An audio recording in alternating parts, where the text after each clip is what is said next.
নমস্কাৰ, মোৰ নাম ৰিংকু তালুকদাৰ। মই আজি আপোনালোকক কম GS ৰোডত কিয় যান-জঁট হয় সেই বিষয়ে মই আজি তিনিটা কাৰণ আপোনালোকৰ আগত জনাম।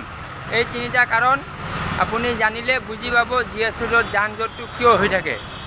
প্ৰথম কাৰণ হ'ল আপোনাৰ এইফালে চাওক, এইবোৰ আপোনাৰ GS ৰোডৰ মাটি বেদখল কৰিছে, ইলিগেল এনক্ৰচমেণ্ট 1 নম্বৰ। 2 নম্বৰ আছে আপোনাৰ এইটো চাওক, এইটো গাড়ী ক'ত ৰখাই থৈছে এইটো চাওক, এইটো আছে 2 নম্বৰ। 3 নম্বৰ আছে এইটো চাওক, এই ৰাস্তাটোত চাই থাকক।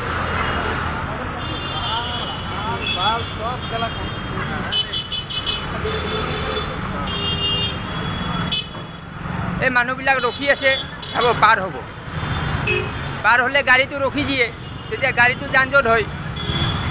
এই তিনিটা কাৰণ মই আপোনাক জনাই দিলোঁ। এই চাওক, গাড়ীৰ স্পীডটো কমি যায়, সেইকাৰণে পিছৰ গাড়ীটো স্পীড কমি থাকে। এই তিনিটা কাৰণৰ কাৰণে গুৱাহাটী GSত যান-জঁট হৈ আছে। তো এই তিনিটা কাৰণৰ ওপৰত আলোচনা কৰক আৰু যান-জঁট ক্লিয়াৰ কৰক, এইটোৱে কথা আছে। এইটো কৰিলে চব হৈ গ'ল।